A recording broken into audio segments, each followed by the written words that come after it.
Thanks, Devon, for joining us. You've shared so much of yourself and your journey about your first migration to the States and how a part of that was leading up to going to college. There is so much for students to consider when they're making a transition to college.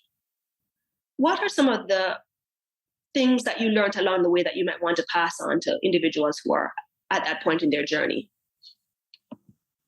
For Caribbean students specifically, I think, when people say you're going to school for free, right? It's not really free, okay? There's a cost associated with it and a cost that you may have to bear for the rest of your life. Even if you are thinking that I'm probably just going to get my degree and go, you're going to say that at maybe 17, 18, and then you come, you fall in love. Like, so many different things could happen. And you decide you're going to stay, or 10 years later, you find you have to come back. You want to make sure that the financials make sense, right? And even while you're going to school, you want to make sure that the financial makes sense. Like, is there a meal plan that you're going to be able to get on? While many schools have one, you want to make sure you have that kind of information. What is it going to cost you to live in the US and go to school on a weekly, monthly basis? Can you work? What does working look like? You want to think about those things. That's one. Two, you definitely want to think about the fact that you, what kind of person are you?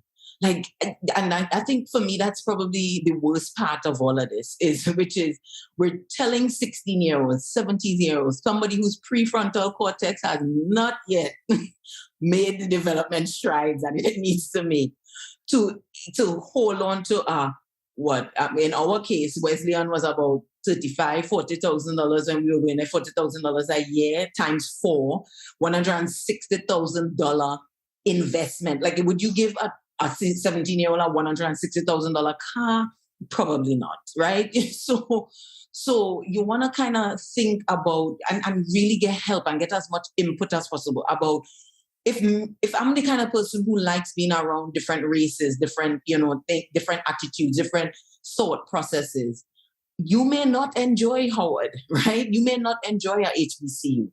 If you're a person who, wants to get into Black culture and that sort of, then that may be the place for you. So, and I think the other tragedy about coming from the Caribbean specifically, and of course, this is no disrespect to sciences, but we are really pushed down the path of sciences in the Caribbean to the exclusion of anything else. Unless it's sports, and specifically track and field. Like, so it's either you're coming here to come and run track, do football, soccer, or you're coming here to do some biology and doctor path. So, open yourself up to some new experiences. There's maybe something that may be taboo in your country, but as long as it's not illegal, try it, open yourself up, because you never know. It may be the thing. And the last piece of advice I'd have for somebody doing their first migration who's going into school is network. I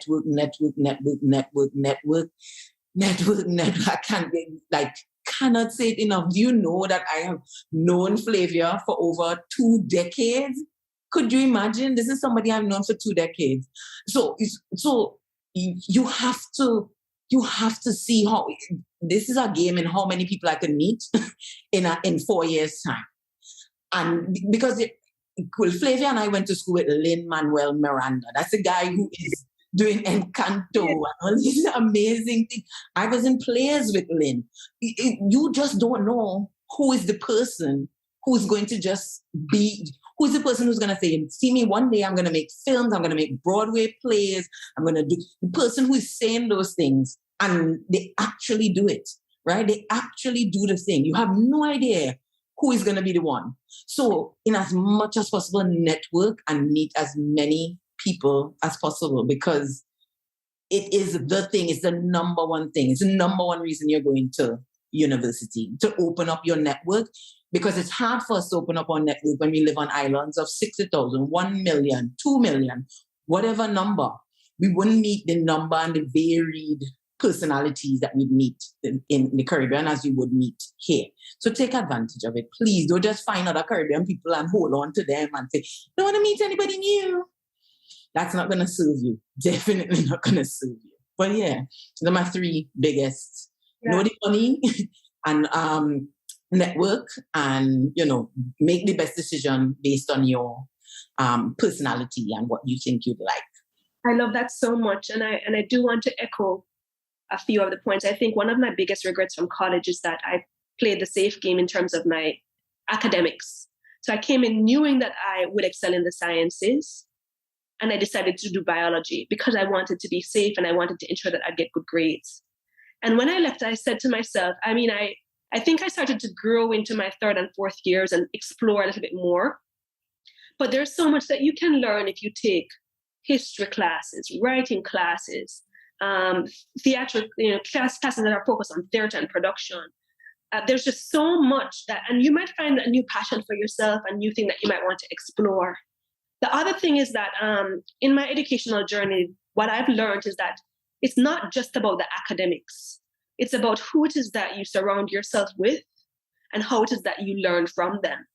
Because that's what makes for a really rich experience in school. And so this networking thing, I do want to emphasize it because it allows for a different kind of learning than you would get in the classroom. So thank you. No, thank you. Hey family, if you're finding value in our content, don't forget to like, share, and subscribe. Your support helps us reach more Caribbean immigrants who need guidance, encouragement, and a safe space to talk about mental health. Let's build this community together because our well-being matters.